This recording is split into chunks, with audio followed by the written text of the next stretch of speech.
Hello అండి, welcome to Telugu ఇన్ఫోడెస్క్. ఆంధ్రాలో తల్లికి వందనం గురించి ఒక అప్డేట్ వచ్చిందండి. స్కూల్స్ స్టార్ట్ అయిపోతున్నాయి పాపం. ఇంకా ఈ తల్లికి వందనం గురించి ప్రభుత్వం ఎలాంటి ఇన్ఫర్మేషన్ అందించడం లేదు. ప్రతిరోజు పిల్లల తల్లిదండ్రులు తల్లి వందనం కోసం వేచి చూస్తున్నారు. చివరికి ఒక్క అప్డేట్ రావడం జరిగింది. అదే తల్లికి వందనంపై చంద్రబాబు కీలక ప్రకటన. నిధుల జమకు తుది తేదీ ఇదే అంటూ ఒక అప్డేట్. ఆంధ్రప్రదేశ్ ప్రభుత్వం చేపట్టిన తల్లికి వందనం పథకంపై ముఖ్యమంత్రి చంద్రబాబు నాయుడు ఒక కీలక ప్రకటన చేశారు. ఇటీవల జరిగిన టీడీపీ నేతలతో టెలికాన్ఫరెన్స్ లో ఆయన మాట్లాడుతూ జూన్ 12 లేదా 14లోగా తల్లుల బ్యాంకు ఖాతాల్లో నిధులు జమ అవుతాయని స్పష్టం చేశారు. ఈ సమయంలో రాష్ట్రంలోని పాఠశాలలు తెరుచుకునే సమయంలో తల్లిదండ్రులపై ఆర్థిక భారం పెరుగుతోంది. ఫీజులు, పుస్తకాలు, యూనిఫారంలు, ప్రయాణ ఖర్చులు అన్నీ కలిపి తల్లిదండ్రులకు ఒక పెద్ద సమస్యగా మారాయి. ఈ నేపథ్యంలో ప్రభుత్వ ప్రోత్సాహం కొంత ఉపశమనం కలిగిస్తుందని తల్లులు ఆశిస్తున్నారు. ఈ పథకం వల్ల లక్షల మంది తల్లులకు విద్య కోసం మద్దతుగా ఆర్థిక సాయం లభించనుంది. చదువు కోసం చేసే ఖర్చుల కోసం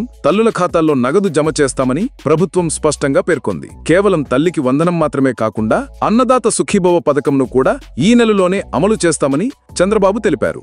ఆగస్టు 15వ తేదీ నుంచి మహిళలకు ఆర్టీసీ బస్సుల్లో ఉచిత ప్రయాణం ప్రారంభమవుతుందని వెల్లడించారు. చంద్రబాబు మరో ముఖ్యమైన విషయం స్పష్టం చేశారు. రాష్ట్రం ప్రస్తుతం ఆర్థికంగా వెనుకబడినా మా ప్రభుత్వం ప్రజలకు ఇచ్చిన హామీలను నిలబెట్టుకుంటుంది అని చెప్పారు. కేంద్రం కూడా సహకరిస్తోంది. రాష్ట్ర అభివృద్ధికి మేము పటిష్టంగా కృషి చేస్తున్నామని పేర్కొన్నారు. అలాగే పోలవరం బనకచర్ల అనుసంధాన ప్రాజెక్టుపై అభిప్రాయం వ్యక్తం చేశారు. ఇది అమలవుతుంటే తెలంగాణకు ఎలాంటి నష్టం జరగదని స్పష్టం చేశారు. వృధాగా వెళ్లే గోదావరి నీటిని వినియోగించేందుకు ఈ ప్రాజెక్టు ఉపయోగపడుతుందని చెప్పారు. తెలంగాణ ప్రాజెక్టులను వ్యతిరేకించమన్నా కాదు, కానీ కొందరు రాజకీయ ప్రయోజనాల కోసం రెండు రాష్ట్రాల మధ్య సెంటిమెంట్ రెచ్చగొట్టే ప్రయత్నం చేస్తున్నారు అని ఆరోపించారు. చివరగా ముఖ్యమంత్రి చేసిన వ్యాఖ్యల ప్రకారం విద్యార్థుల చదువుకు మద్దతుగా తల్లికి వందనం పథకం, రైతులకు అన్నదాత సుఖీభవ, మహిళలకు ఉచిత బస్సు ప్రయాణం మొదలైన హామీలు త్వరలోనే అమలవుతాయని స్పష్టమవుతోంది. ఈ పథకాలు విజయవంతంగా అమలవడం వల్ల ప్రభుత్వం పట్ల ప్రజల్లో నమ్మకం పెరుగుతుందని ఆశిద్దాం. మొత్తానికి ఇది అండి అప్డేట్. ఈ అప్డేట్ నచ్చి ఉంటే వీడియోకి లైక్ చేసి మన తెలుగు ఇన్ఫోడెస్క్ ఛానల్ను సబ్స్క్రైబ్ చేయండి. ధన్యవాదాలు.